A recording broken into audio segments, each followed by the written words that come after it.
কেউ একজন বলেছেন খালেদা জিয়ার জানাজা যেটা পড়া হয়েছে সেটাতে সূরা ফাতিহা না পড়ার কারণে জানাজাই হয় নাই, এত বড় জানাজা পড়ে কোনো লাভও হয় নাই। এই কথার যৌক্তিকতা কতটুকু? প্রিয় ভাইরা, প্রথম কথা হচ্ছে যে আমরা যখন কোনো শরীয়তের বিধানের বিষয়ে বলবো তখন শরীয়তের বিধান জেনে বুঝে আমাদেরকে বলতে হবে, নচেত সমাজের মধ্যে এটা একটা উত্তেজনা এবং ফিতনা ছড়াবে। জানাজার নামাজে সালাতের বিধানের ক্ষেত্রে যেটা আমাদের ফুকাহায়ে কেরাম এবং সাহাবায়ে কেরাম থেকে রেওয়ায়াত, সেই রেওয়ায়াত অনুযায়ী আব্দুল্লাহ ইবনে ওমর রাদিয়াল্লাহু তাআলা থেকে বর্ণনা আসছে, যেটা ইমাম মালিক রাহমাতুল্লাহ তার মুয়াত্তার হাদিসের মধ্যে নিয়ে আসছেন, এবং আরো একটা বর্ণনা আসছে যেটা হযরত আবু হুরায়রা রাদিয়াল্লাহু তাআলা আনহু থেকে হাদিস আসছে, যেটা মুয়াত্তা ইমাম মুহাম্মদের মধ্যে হাদিসের বিশুদ্ধ গ্রন্থ এর মধ্যে বর্ণনা আসছে। সেখানে বলা হচ্ছে আব্দুল্লাহ ইবনে ওমর রাদিয়াল্লাহু তাআলা আনহু নামাজ আদায় করতেন জানাজার, সেখানে তিনি সানা পড়ছেন, দরুদ পড়ছেন, দোয়া করছেন, সেখানে তিনি সূরা ফাতিহা পড়েন নাই। বিশুদ্ধ রিওয়ায়াতে সাহাবীদের থেকে প্রমাণ আছে যে তারা সূরা ফাতিহা ছাড়াই সালাত আদায় করছেন। এর বিপরীত বর্ণনা আসছে আব্দুল্লাহ ইবনে আব্বাস রাদিয়াল্লাহু তাআলা থেকে, বুখারীর মধ্যে যে হাদিস আসছে, তিনি বলতেছেন তিনি রাসূল সাল্লাল্লাহু আলাইহি ওয়াসাল্লামের এই সাহাবী, তিনি যখন জানাজার সালাত আদায় করছেন সূরা ফাতিহা পড়ছেন, এবং সূরা ফাতিহা তিনি জোরে পড়ছেন, উচ্চারণটা মানুষ শুনছে। তখন জিজ্ঞাসা করছে যে মানুষজন, আপনি সূরা ফাতিহা পড়লেন যে? তিনি বললেন যে মানুষ যেন জানতে পারে এটা আল্লাহর নবীর সুন্নাত, এই জন্য আমি এটা পড়েছি। তার মানে সাহাবীদের যুগ থেকেই সূরা ফাতিহা পড়া ছিল এবং পড়া ছিল না। এই আলোকে বিভিন্ন ফুকাহায়ে কেরাম হাদিসের ইস্তেহাদের আলোকে বলছেন কেউ যদি সূরা ফাতিহা পড়ে তাহলে তার সালাত আদায় হয়ে যাবে, কিন্তু সূরা ফাতিহা না পড়েও যদি কেউ শুধুমাত্র সানা দরুদ এটা পড়ে, যেহেতু সাহাবীদের দ্বারা প্রমাণিত আছে তারা হচ্ছে নবী করিম সাল্লাল্লাহু আলাইহি ওয়াসাল্লামের সর্বশ্রেষ্ঠ মানুষ, সুতরাং এইভাবেও সালাত আদায় হয়ে যাবে।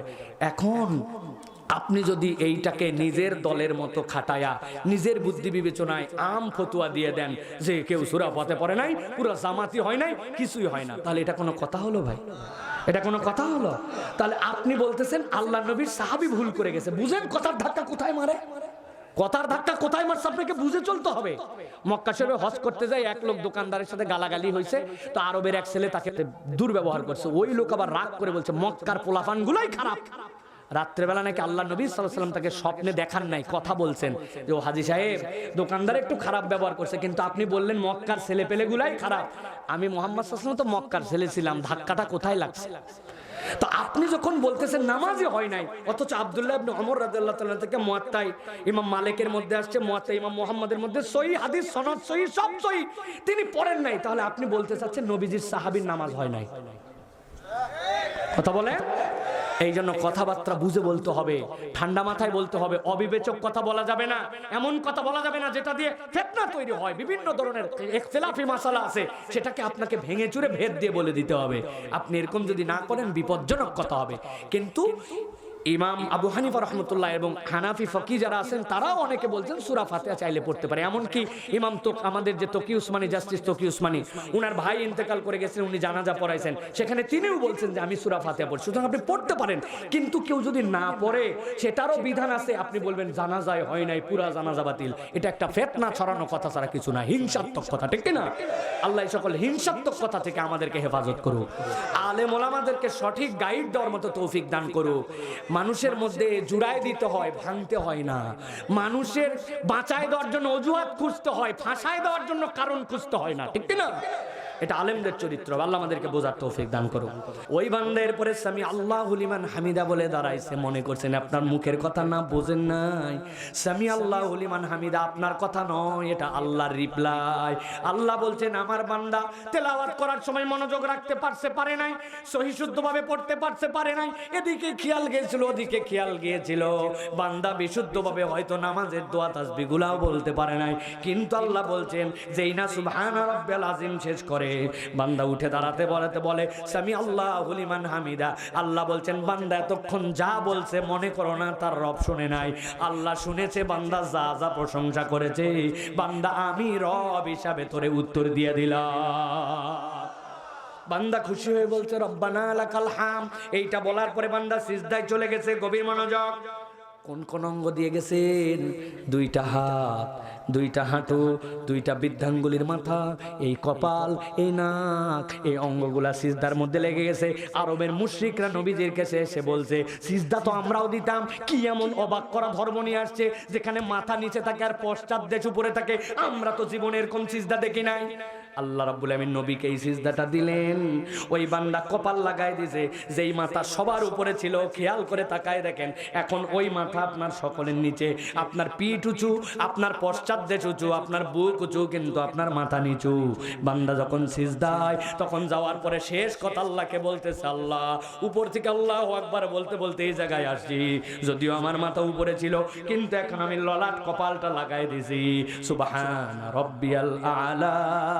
ও আল্লাহ, আমি যখন সবচেয়ে নিচে, আমার রব তখন সবচেয়ে উপরে। নবী এই জন্য বলছেন, ওই হালতে যাওয়ার পরে কেউ যদি আল্লাহর কাছে যা চাবে, আল্লাহর কাছে যা বলবে, আল্লাহ তাই বান্দাকে দেয়। সুবহানাল্লাহ। আল্লাহ বলছেন, যেই বান্দাকে আমি এরকম করে সৃষ্টি করলাম, ওয়ালাকিন্নাহু আখলাদা ইলালাত, ও নিরেট দুনিয়াদার হয়ে গেছে, ও নিরেট জমিনমুখী হয়ে গেছে, হালাল হারাম চিনে না, সত্য মিথ্যার দাঁত দাঁড়ে না, ওর খালি দুনিয়া লাগবে, যেমনে হোক ওর দুনিয়া চাই। আছে না নাই? দোকান হালাল, ব্যবসা হালাল, মাল হালাল। আপনাকে বলছে, আপনি আমার বউনির কাস্টমার, এই জন্য আপনার কাছে আজকে প্রথম বিক্রি করতেছি, তাছাড়া এই দামে বেচতাম না। ওর আগে 10 জন কাস্টমার গেছে, কিন্তু বিক্রয়ের স্বার্থে বলছে বউনির কাস্টমার। মিথ্যুক। আপনাকে দেখে বলছে, আপনার মতো সেনা লোক বলে কেনা দামে দিলেন। আছে না? জীবনে দেখে নাই, শুধু হালাল মাল আপনার কাছে একটু ব্যবসা করার জন্য কেনা দামে বলে 500 টাকা আপনারে ঠকায় ফেলছি। আল্লাহ বলছেন, ও কিচ্ছু চেনে না, কেবল দুনিয়া চেনে আর দুনিয়া চেনে। এরকম লোক আমাদের ইমানদার মুসলমান নামধারীর মধ্যেও আছে না? না। ও চাচা, সকালবেলা আপনি কই যান? কান্দের মধ্যে কোদাল নিয়ে। এই শীতের মধ্যে বলছে, বাপ, রোদ উঠলে আর কাজ করতে পারি না, বেলা হলে আমি আর কাজ করতে পারি না। আসল উদ্দেশ্য ভিন্ন। উনার সাথে যার জমি লাগানো, ওই জমিওয়ালা এখনো আল কাটে পারে নাই। উনি আগে ভাগে জমির আল কাটার নাম করে কোদাল দিয়ে 4 আঙ্গুল একটু জমি ঠেলতে চায়। এরকম লোক এলাকায় নাই। এত বড় দাড়ি, জুব্বা, ফজরের নামাজ জামাতে পরে ওজিফা কমপ্লিট করে আসছে। উনার 1 বিঘার খাজনা, খাজি, সিয়ার, এসার সব ক্লিয়ার, কিন্তু 4 আঙ্গুলের হিসাব নাই। ওখানে 10 গোছ হয়তো ধান হয় নাই, কিন্তু এটা হারাম হয়ে গেছে। উনি দুনিয়ার স্বার্থেই হারামের মায়া ত্যাগ করতে পারে নাই। এরকম লোক আছে না? নাই। বাপ মরার সময় বলে গেছিল, বাবারে, তুই আমার বড় ছেলে, যাওয়ার পরে ইনসাফ করে জমি জমাগুলো বন্টন করে দিবি। উনি এইসাই ইনসাফ করছে, নিজে 2 বার উমরা করছে, 1 বার হজ করছে, কিন্তু উনার বোন ছিল যারা, বোনগুলাকে জমি জমা ঠিক মতো দেয় নাই। ঘুরতে ঘুরতে ঘুরতে মরার বয়স হয়ে গেল, এখন পর্যন্ত বোনেরা জমি পায় নাই। নিজে আলহাজ মাতব্বর আলী, এরকম লোক এলাকায় আছে না? না। বুঝে বলেন, খালি হো হো আন্দাজি করেন। আছে? আল্লাহ বলছেন, ওয়ালাকিন্নাহু আখলাদা ইলালাত। কেন এইটা করলো? ও তো সব জানে, তারপরে করলো কেন? কারণ কি? কারণ হচ্ছে ও নিরেট দুনিয়াদার হয়ে গেছে, দুনিয়া ছাড়া কিচ্ছু চিনে না। কিন্তু ও জানে না, এই দুনিয়া করতে যাই দুনিয়াও হারায়, আখিরাতও হারায়। ঠিক না? এক লোক নাকি পানি অনেক পছন্দ করে, 2-1টা টোটা ফাটা ইংরেজি শিখছে। একজন ভাব মারে বলতেছে, আই লাভ ইউ ওয়াটার। একজন শুনে বলছে, কিরে, মানুষ বলে আই লাভ মাই ওয়াইফ, তুই বলিস ওয়াটার? বলছে, বলবো না মানে, পানি আমার জান, পানি আমার প্রাণ। কেমনে? বলতেছে, এই পানিতে আমি নাও ভাসাই, আমি জেলে মানুষ জাল খাওয়াই, ওর মধ্যেই মাছ ধরি, ওটা দিয়ে সংসার চলে, ওটা দিয়ে আয় উন্নতি। পানি নাই, আমার কিছু নাই, আই লাভ ইউ ওয়াটার। ওই লোক ছিল একটু তেরা, ওই বলছে, ব্যাককল কোথাকার। ভালোবাসার লোক যে থাকে তার সাথে মিলন হওয়া লাগে, ভালোবাসার লোকের সাথে মিলন না হলে কিসের লাভ? এর কোনো প্রমাণ নাই। বলছে, তার মানে? বলছে, তুই বসে আছিস বইটা নিয়ে উপরে, আর পানি আছে নিচে, কোথায় তুই আর কোথায় ওই মিলন নাই? কি করা লাগবে? হাতে ছিল একটা শাবল, ঠেস করে 1 ঠেলা দিয়ে নৌকার তলায় এতখানি টেরা করে দিছে। গল গল গল গল করে এখন পানি উঠে। বলছে, দেখ, এখন তোর সাথে মিলন হবে। বুঝে থাকলে বলেন তো, আই লাভ ইউ ওয়াটার বলে নৌকার তলা ফুটা করে গল গল করে যদি পানি ওঠে, এইটা কি মিলন না ডুবন? ঘুমায় গেছেন না? মিলন না ডুবন? বুঝে থাকলে আপনার এই কথাটা সারা জীবন মনে রেখেন। আমাদের সালাফরা বলতেছেন, দুনিয়া লাগবে, না লাগলে আল্লাহ রব্বানা আতিনা ফিদ দুনিয়া বলতেন না। কিন্তু তুমি যদি তোমার অন্তরটা ফুটা করে দুনিয়া ঢোকাও, তাহলে তোমার দুনিয়াও ডুববে, আখিরাতও ডুববে। দুনিয়া কখনো অন্তর ফুটা করে ঢোকানো যাবে না।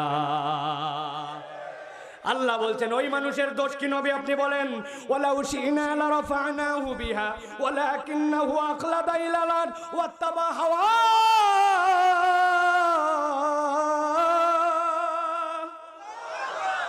আল্লাহ বলছেন ও কিচ্ছু চিনে না, ও একমাত্র দুনিয়াদার হয়ে গেছে আর নিরেট দুনিয়াদার। এটা হচ্ছে তার 3 নম্বর অপরাধ। আল্লাহ বলছেন এবার আপনি তার 4 নম্বর অপরাধটা আপনার উম্মতকে জানাই দেন। ওয়াত্তাবা হাওয়া, সে তার মন পছন্দ জীবন চালায়। ওয়াত্তাবা হাওয়াহু, তার একটা নফস আছে। আল্লাহকে যে মানে না তা না, আল্লাহকেও মানে অদ্দূর পর্যন্ত যদ্দূর পর্যন্ত লাগে, এরপরে যেখানে লাগে না ওখান থেকে নিজের জীবনে নিজের ইস্তেহাত মতো চলে, নিজের পছন্দ মতো জিন্দেগি চালায়। এরকম লোক আমাদের এলাকায় আছে না? না চেনেন আপনারা? আমি 2 জনকে চিনি, বলবো সমস্যা হবে না তো? না ভাই, ভালো করে বোঝেন। আপনাদের এলাকায় বিয়ে শাদী হয়? হয় হয় হয়, বিয়ে শাদী হয়। ইসলামের বিয়ে কিভাবে হয় দেখেন। ইসলামের বিয়ের একটা ফরজ হচ্ছে ইজাব আর কবুল, এটা ফরজ। 2 নম্বরে আল্লাহ বলছেন ওয়াতুন নিসা সাদুকাতিহিন্না নিহলা, মেয়েদেরকে তোমার সাধ্য অনুযায়ী দেনমোহর দিয়ে দাও, আল্লাহর পক্ষ থেকে ফরজ।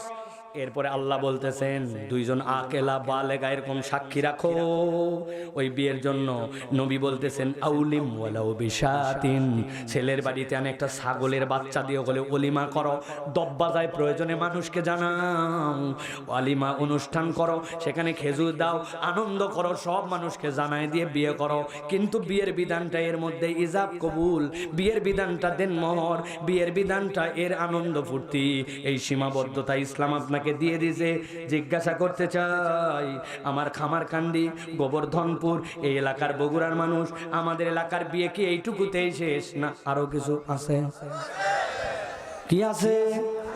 3 দিন আগের থেকে মেহেদি সন্ধ্যা, 2 দিন আগের থেকে হলুদ সন্ধ্যা, 1 দিন আগের থেকে ভাবিদের কর্তৃক ডোলে ডোলে গোসল সন্ধ্যা, আছে না? আর যদি একটু হিম্মতলা হয় ইচ্ছা মতো লাইটিং টাইটিং করে নিয়ে এরপর এলাকার সবচেয়ে ভালো ভালো ডেকোরেটরের থেকে বড় বড় ডেক বক্স নিয়ে আসার পরে 7 দিন আগের থেকে হিন্দি ইংরেজি সব দিয়া এলাকাবাসীকে অত্যাচার করে আছে। এই যে এই বাড়ির থেকে ডিস্ট্রি ডিস্ট্রি ডিস্ট্রি ডিস্ট্রি, ওই বাড়ির থেকে আসরের সময় এক মুরব্বী এত বড় দাড়িওয়ালা বার হয়েছে, হাজী সাহেব মারত, এক ছেলে ধরছায় কি শুরু করছেন আপনি? গান বাজনা অত্যাচার করে দিন নাই রাত নাই মানুষকে পাগল করে ফেলছেন, আজানের সময় পর্যন্ত বন্ধ হচ্ছে না। কি শুরু করছেন আপনি? ব্যাপারটা কি? মানুষ তো অস্থির হয়ে গেল। সাথে সাথে মুরব্বী বলছে থাম থাম, তোরও বেটি আছে। এগুলো কি আমার ইচ্ছা আমি করতেছি নাকি এলাকার ছেলে পেলে একটু করতে চাই, নাতি নাতকুররা করতেছে, এগুলোর সাথে আমার কোনো সমর্থনই নাই। চল আর একদিন মাত্র আছে, রাগ করিস না, দাওয়াতে চাচ্ছিস, নামাজ পড়ে আসি। না না হাজী সাহেব, এলাকার লোক চাই, নাতি নাতকুর চাই, যুবকরা চাই ওয়াত্তাবা হাওয়া, উনি নামাজও পড়ে আবার এই সকল হারামকে মৌন সমর্থনও দেয়। এরকম পরিবার আমাদের এলাকায় না আছে।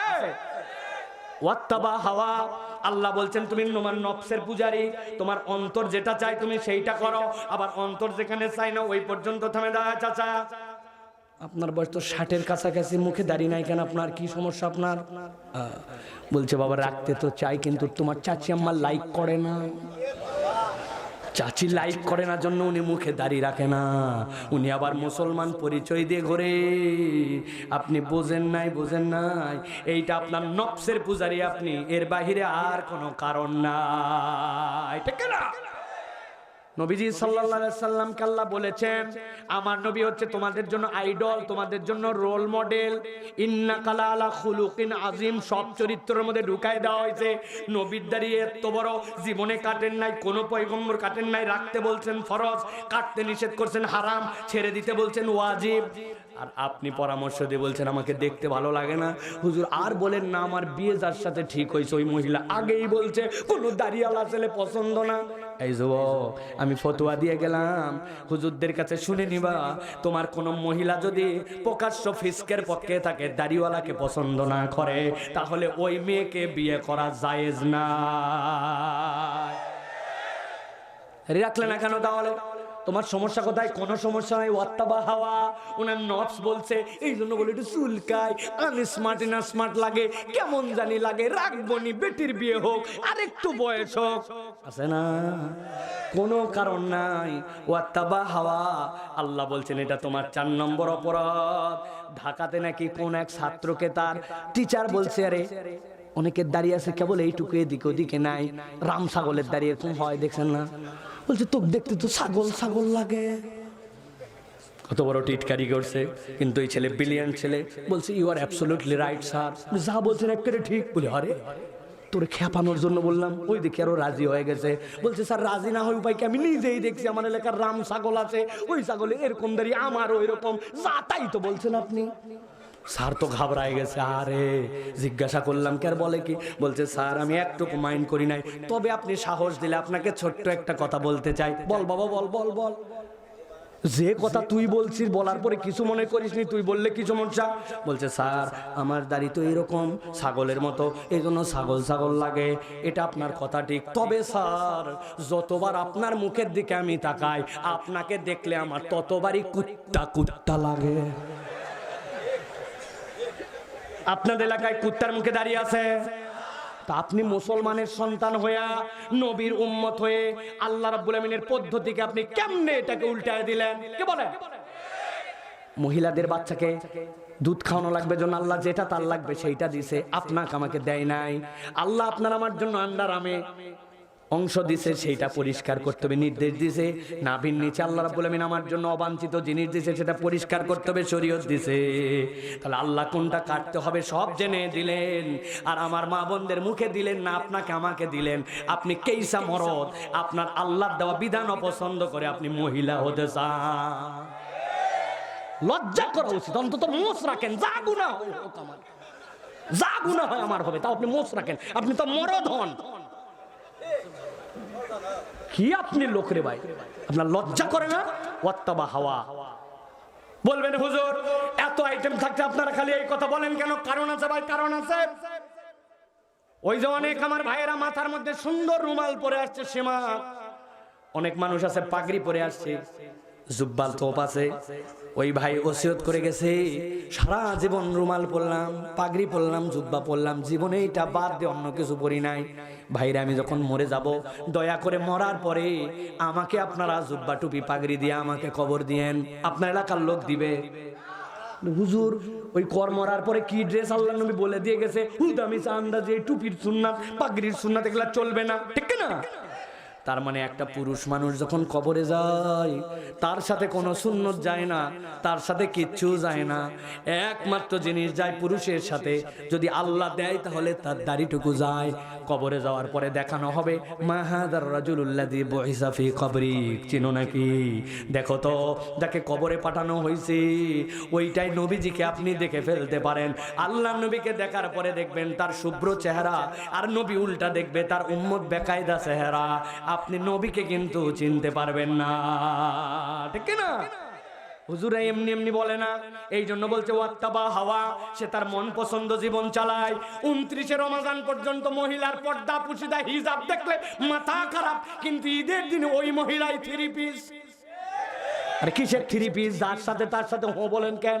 3 পিস তো বলে, কিন্তু পায়জামার জামা দেখা যায় আরেক পিস কই?